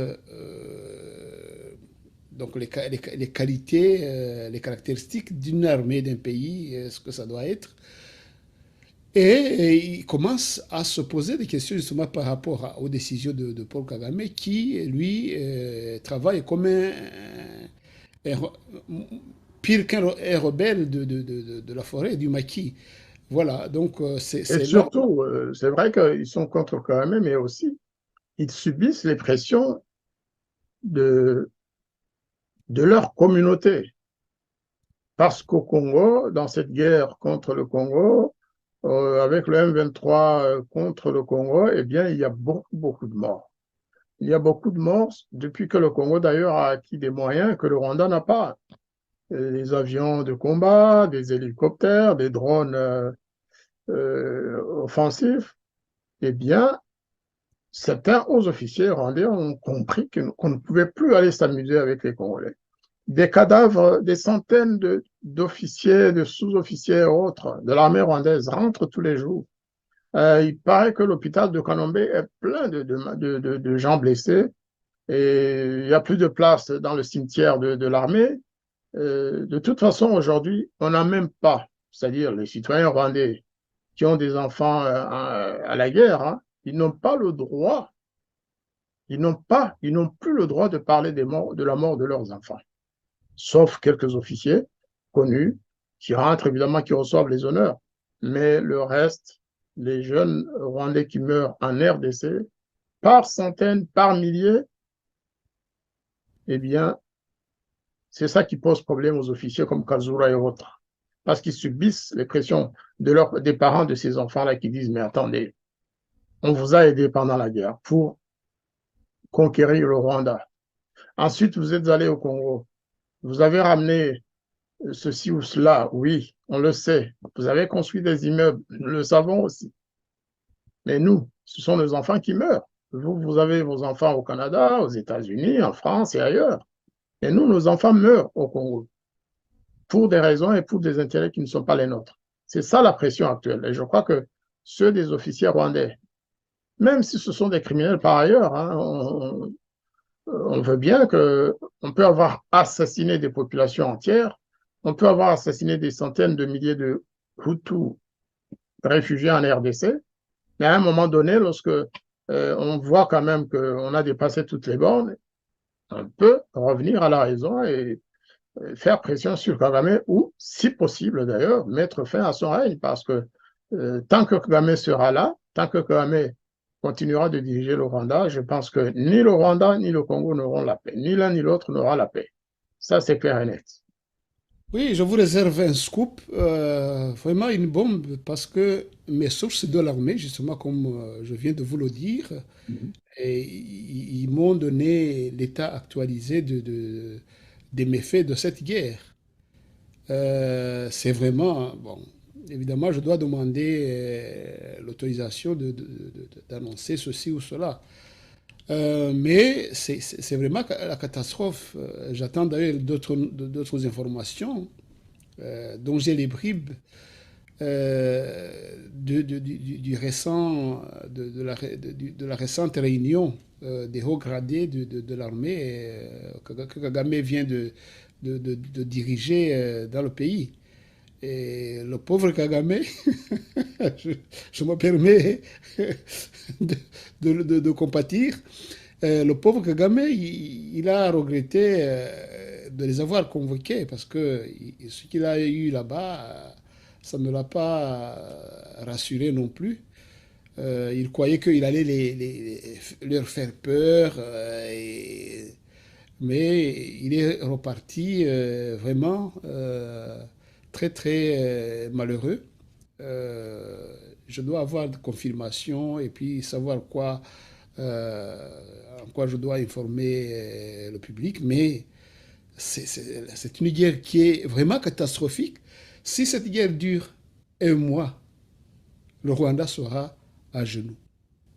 Un mois, un seul mois, le Rwanda sera à genoux. D'après les informations que j'ai, et je vous ai prouvé que les informations, je les détiens des sources fiables euh, bien avant que les choses se passent. Donc, Eh bien, le Rwanda est déjà à genoux. Moi aussi, j'ai eu une confidence qui me dit que sans le courage d'une dame qui s'est transformée en général de l'armée rwandaise, Madame Scovia, qui est toujours aux côtés des Wazalendo, qui traverse la frontière quand elle veut, qui donne des interviews même aux côtés de Bissimo et des autres, que sans le courage de cette femme, que le Rwanda aurait déjà capitulé. C'est ce qu'on m'a dit.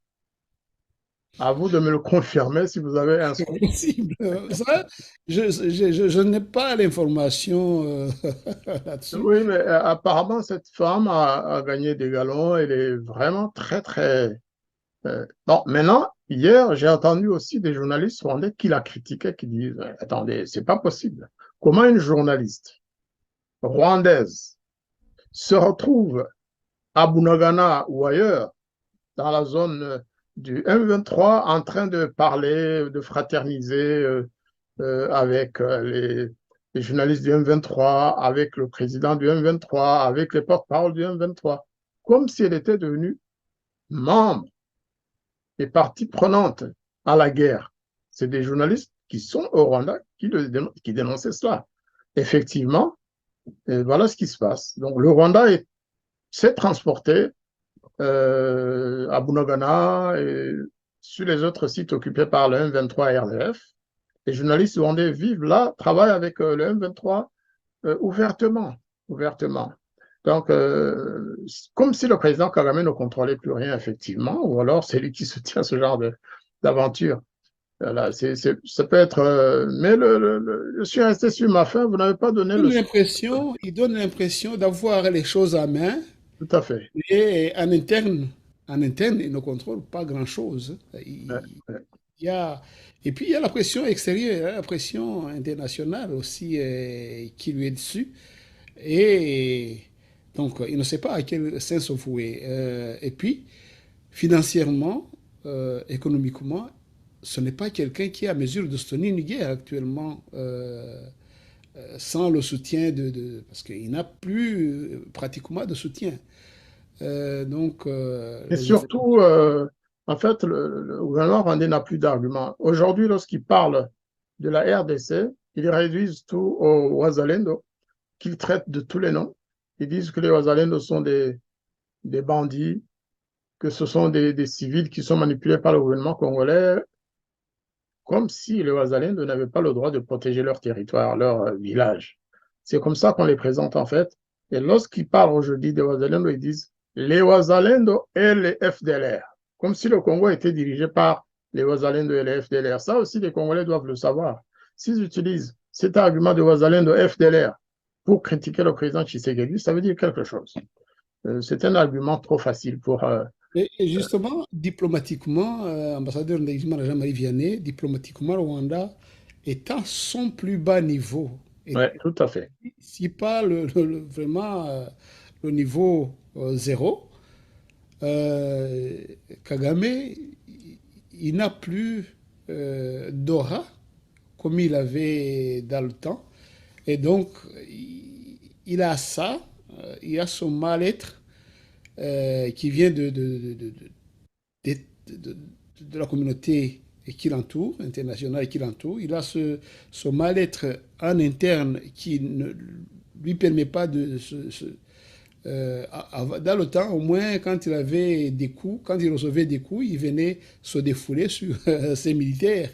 Mais actuellement, il ne le peut plus. Donc, je voulais dire, économiquement, toutes Ah les oui, banques sont prêtes à fermer les portes à Kigali. Je crois que vous l'avez, c'est dans les journaux, c'est dans la presse. dans la Euh, presse. Toutes les institutions financières, économiques à Kigali, vraiment, ils sont presque à la faillite, au seuil Sans de la... parler des Rwandais eux-mêmes, parce que lorsqu'on a un taux d'inflation parmi les trois plus élevés au monde, pour un pays qui s'appelle le Rwanda, c'est quand même très, très grave, hein. Pour les citoyens rwandais, eh bien, ils étouffent. Ils étouffent sous les prix élevés qui augmentent tous les jours. Et quand vous ajoutez, bien sûr, la main de fer que le gouvernement exerce sur la population, sur les dépossessions des biens, des maisons qui sont détruites, des gens qui vont en prison, on se dit, mais dans quel monde les Rwandais vivent vraiment aujourd'hui? C'est pourquoi nous sommes là, nous, pour non pas seulement parler de la République démocratique du Congo, mais pour aussi appeler le monde au secours pour la population rwandaise qui subit ce genre qui est vraiment en difficulté, qui est affamé. Il y a une histoire que j'ai vue hier à la télévision d'un voleur de vaches, ou je ne sais plus comment ce qui s'est passé exactement. Ou alors, non, c'est une vache, un troupeau de vaches qui était malade. On a détecté une maladie qui pouvait contaminer les autres vaches dans le coin. On a décidé, le chef du village a décidé que cette vache devait être brûlée ou enterrée vive. Eh bien, ils l'ont enterrée dans des toilettes chez quelqu'un ou chez le propriétaire de cette vache. Le lendemain, ils se sont rendus compte que des gens étaient venus la nuit pour déterrer cette vache et aller la manger. Vous imaginez où en est la population rwandaise. Déterrer une vache qui a été, euh, j'allais dire, sommairement enterrée dans des toilettes ou des fosses septiques pour ensuite être mangée alors qu'elle était en même temps malade. C'est un signe qui ne trompe pas. Ce n'est pas pour noircir l'image du régime de Paul Kagame, non, mais ça, c'est la réalité. Des gens sont mis en prison aujourd'hui parce qu'ils abattent des chiens à gauche, à droite pour les vendre, pour en vendre la viande, alors qu'au Rwanda, C'est interdit, on ne mange pas la viande de chien au Rwanda. Mais les populations aujourd'hui mangent tout ce qui leur tombe sous la main. Il n'y a plus d'interdit. Il n'y a plus d'interdit. Le plus interdit, il est interdit dans la culture rwandaise de manger de la viande de vache, plutôt de chien. Or, aujourd'hui, cette viande est prisée. Il y a des dizaines de gens qui sont arrêtés et mis en prison pour avoir volé les chiens de voisins, pour en vendre la viande au marché voisin. C'est vraiment une catastrophe. Et tout cela, nous, quand on le dit, ce n'est pas par plaisir, mais c'est pour souligner cette famine qui sévit au Rwanda, cette terreur qui sévit au Rwanda. Les gens vont en prison pour tout et pour rien. Cette guerre qui est imposée à nos frères et sœurs congolais dans les frontières, plutôt dans les territoires voisins du Rwanda, et aussi cette colère, cette haine que le Rwanda continue de provoquer à l'égard ou à l'encontre plutôt de nos populations dans les pays voisins. On devient le dire. Cher frère Aloïs Simunga, je pense que nous sommes arrivés à la fin de notre émission. On ne peut pas tout dire, on ne peut pas tout développer en une seule émission, surtout avec cette actualité pesante. Je vais vous remercier de m'avoir invité. Oui, mais j'en ai une pour la route. Je savais. J'en ai une pour la route. Oui. Moi qui ai le studio, donc voilà, c'est moi qui ai Je savais, je savais.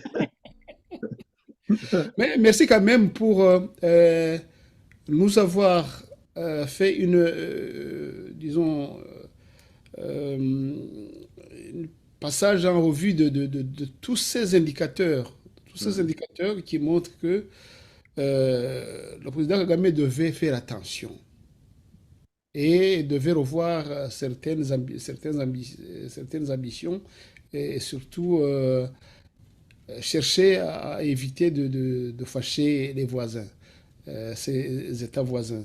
Tous les indicateurs montrent qu'il n'en est pas capable. Donc, il serait prudent pour lui, pour ne pas entraîner les Rwandais dans ses folies.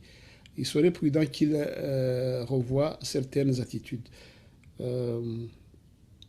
Voilà, je disais que j'en ai une pour la route, puisque nous sommes en train de parler de la diplomatie de Kagame qui est vraiment au niveau le plus bas.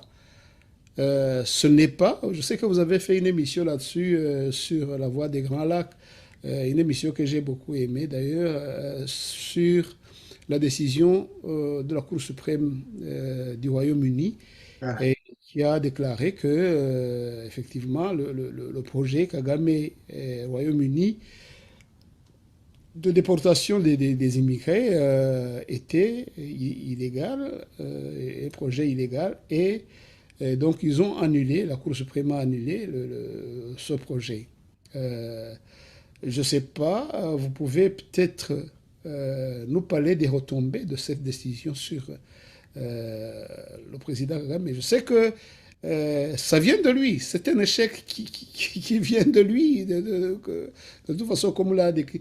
D'ailleurs, j'ai moins d'une minute la décision du juge, du président du tribunal, quand il décrète justement que ces décisions, ce projet est dismissed, comme on dit en anglais.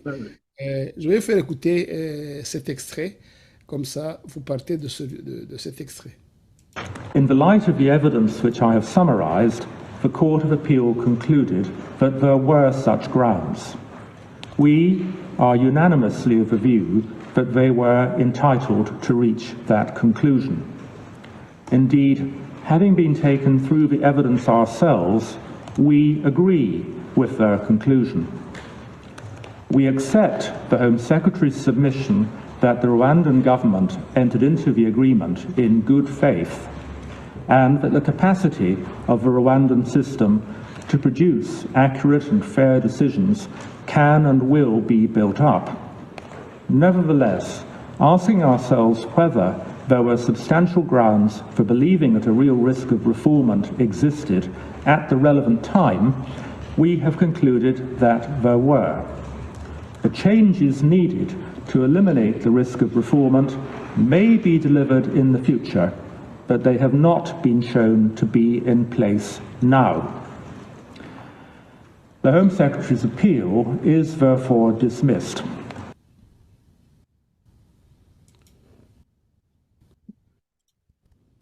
Voilà, c'est clair, c'est net, c'est court, c'est décidé. Et le juge président, il déclare que les conditions ne sont pas réunies aujourd'hui à la date où il a décidé.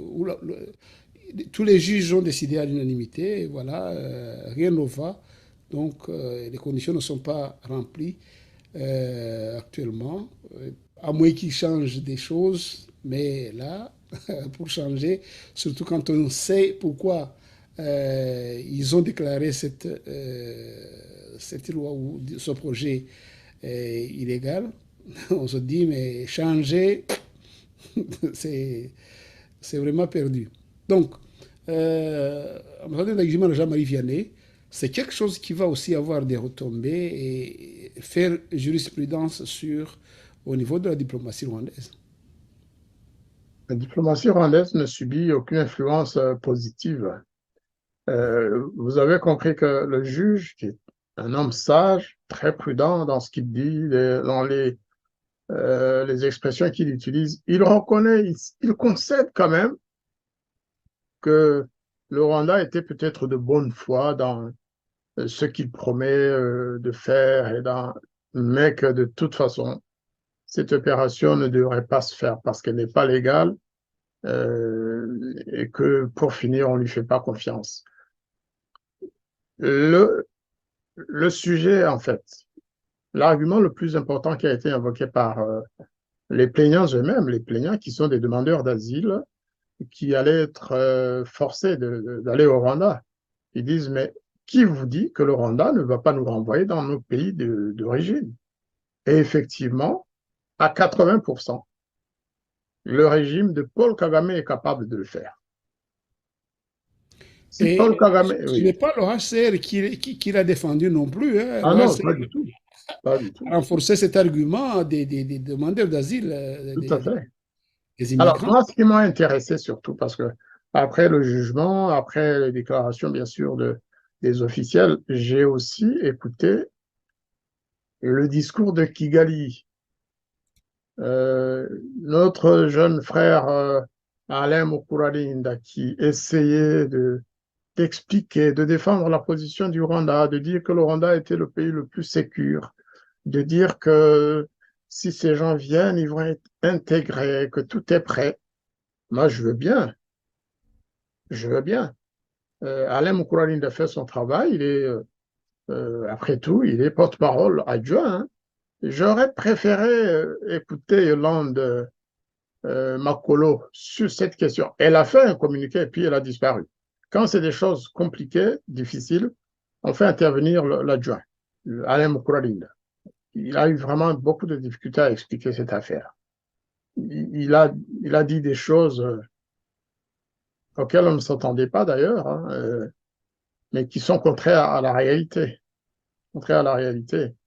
Il a essayé d'utiliser des arguments juridiques qui sont contre le droit. Bref, le Rwanda n'a pas trouvé d'argument pour défendre son point de vue. Et c'est quelque chose qui m'a beaucoup marqué dans le discours d'Alain Mukuralinda. Peut-être que c'est parce qu'il ne connaît pas le dossier. Hein. Après tout, il est devenu porte-parole après. Avant, il était procureur, c'est vrai. Mais il n'a pas suivi toute l'affaire des migrants qui sont venus au Rwanda. Il n'a pas suivi à l'époque. Je ne crois pas qu'il était déjà procureur au Rwanda lorsque l'on a parlé de l'affaire des migrants venus d'Israël, que nous avons suivi, nous, au jour le jour, que nous avons suivi depuis Israël jusqu'à Kigali et jusqu'à Kampala, parce qu'il y avait des contrats avec les deux pays. Il n'a pas, je pense, bien suivi l'affaire des migrants venus de Libye. Ce n'était pas dans son domaine, après tout, en ce moment-là. Nous étions sur le coup, nous suivions ce qui se passait, ce qui se tramait entre le Rwanda et l'Union européenne. Le Rwanda et le gouvernement libyen. Il n'a pas suivi. Bref, il a affirmé que le Rwanda n'a jamais demandé à recevoir ces gens-là. Que c'est la Grande-Bretagne qui l'a contacté, connaissant ses capacités à recevoir les réfugiés, que cette demande a été soutenue par le HCR, etc., etc. Qu'après tout, le Rwanda comptait 130 000 réfugiés, dont 80 000 réfugiés congolais, je pense qu'il parle de cela aussi, et que quelques réfugiés de plus ou de moins, ou demandeurs d'asile venus d'Angleterre, ou du Danemark, ou d'ailleurs, ce n'est pas ceux-là qui vont être difficiles à gérer. Ce n'est pas vrai. C'est le Rwanda qui a toujours négocié, qui est allé prospecter dans les pays dont ils savent qu'il y a des problèmes d'immigration. Il semble même que le Rwanda ait essayé de négocier avec l'Italie, avec la Hongrie,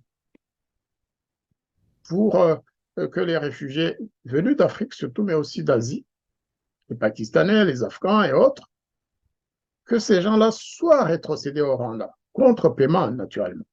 Parce qu'il ne s'agit pas d'une affaire humanitaire, c'est pour être payé pour cette action-là. Et ensuite, ces réfugiés ou ces demandeurs d'asile sont aidés à repartir. D'ailleurs, là aussi, cela m'a étonné.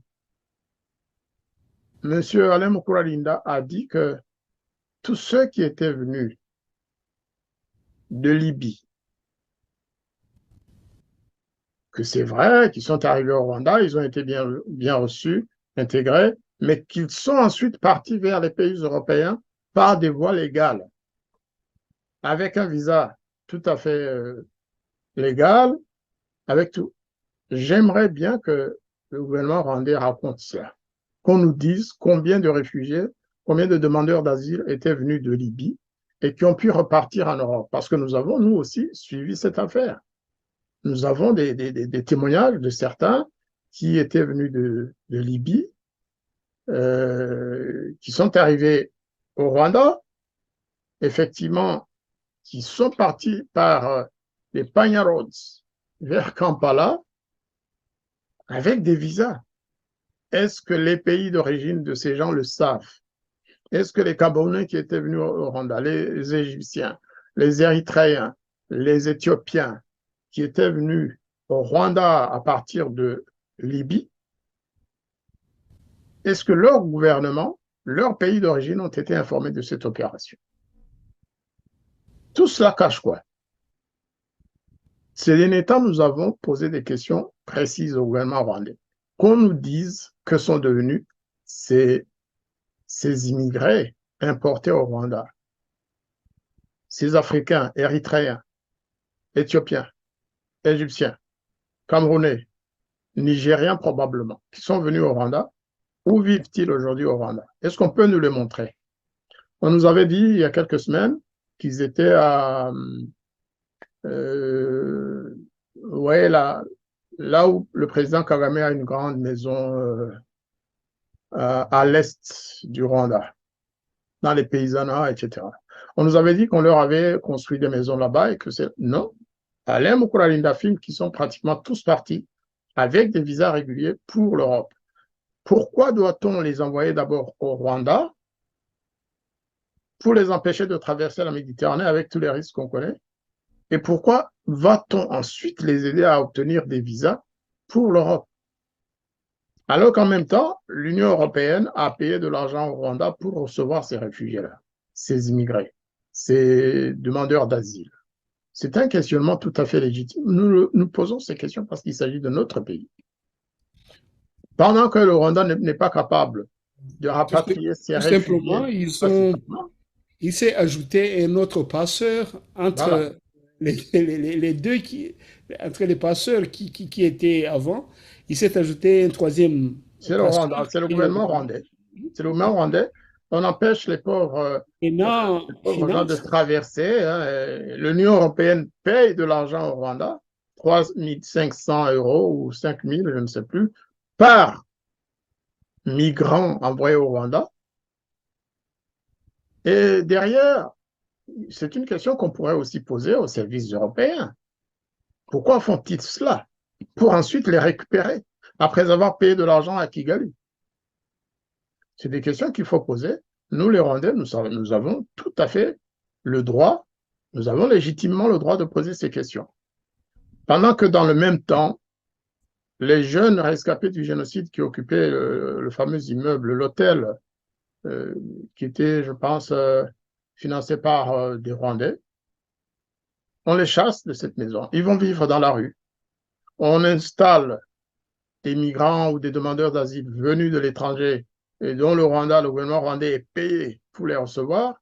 Ensuite, le gouvernement rwandais, avec cet argent ou l'argent des migrants eux-mêmes, il leur donne des visas pour repartir en Europe par Pagnarod. Ils prennent leur avion à Kampala ou dans d'autres pays voisins. C'est connu aussi, on a tout. Les réfugiés d'Israël, ceux qui étaient venus d'Israël en 2015, je crois, nous avons tous les articles de Haaretz. Le Haaretz, c'est un des plus grands quotidiens juifs ils ont envoyé des journalistes au Rwanda et en Ouganda qui ont fait des articles qui disent notre gouvernement a été mêlé à un trafic d'êtres humains à son insu et c'est le Rwanda et l'Ouganda qui en ont profité. Et nos réfugiés ont été considérés comme du bétail. Ils ont été vendus au Rwanda. Le Rwanda les a vendus à Kampala et le Rwanda les ont vendus à des pays européens. Et voilà, certains sont même repartis dans leur pays ou ont été forcés de repartir. D'autres ont été versés, on le sait aujourd'hui, à certains mouvements rebelles rwandais qui écument l'Est de la République démocratique du Congo, après avoir subi un entraînement, après avoir appris le Kinyarwanda très vaguement. Vous savez, qui va les reconnaître? C'est ça qu'il faut que le gouvernement rwandais explique. En tout cas, les retombées de cette décision judiciaire de l'Angleterre, de Grande-Bretagne, UK, du Royaume-Uni, pardon, les retombées, c'est que nous ne souhaitons pas que notre pays ait une mauvaise réputation dans le monde, mais c'est le gouvernement de Kagame, en fait, qu'il faut blâmer. Ce n'est pas le Rwanda, une fois encore. C'est fait. Maintenant, l'opinion britannique sait que le Rwanda n'est pas un pays sûr, que la sécurité dont se targue Paul Kagame n'est pas une vraie sécurité parce que le Congo fait la guerre à ses voisins, qu'il n'y a pas de démocratie au Rwanda parce qu'on enferme des jeunes journalistes, parce qu'on tue les jeunes activistes politiques ou des droits humains, et parce que donc, pour finir, je pense que c'est une bonne chose pour le peuple rwandais. Parce que le régime qui nous dirige d'une main de fer, avec brutalité, avec terreur, avec une humanité, ce régime-là est en train de paraître sous son réel jour, en fait, y compris chez ses alliés britanniques et américains. Maintenant, on sait qui est au pouvoir. Avant, on le savait aussi, mais on l'aidait à faire ces guerres. J'espère que ça peut aussi évoluer dans le sens où l'Angleterre, j'espère, en tout cas le Royaume-Uni, utilisons le terme exact, c'est UK, c'est United Kingdom, c'est le Royaume-Uni, ce n'est pas la Grande-Bretagne, ce n'est pas l'Angleterre, c'est entre les deux. Eh bien, il est souhaitable que Washington se réveille aussi et comprenne qui est Paul Kagame réellement et que les intérêts des États-Unis dans l'affaire des Grands Lacs, c'est pas Paul Kagame, c'est l'inverse. C'est l'inverse. Il faudrait que les États-Unis fassent le bon choix et qu'ils sachent que les peuples de notre région ne sont pas des peuples anti-américains comme tels, mais nous souhaitons aussi avoir notre souveraineté préservée, surtout la paix pour nos peuples. C'est tout ce que nous pouvons dire à Washington et à Londres et à Paris, parce que on ne peut pas non plus oublier de dire que le gouvernement français actuel est un peu trop proche de Paul Kagame et bien sûr que cela risque de retomber sur l'image de la France, auprès des populations rwandaises et des populations de la région des Grands Lacs.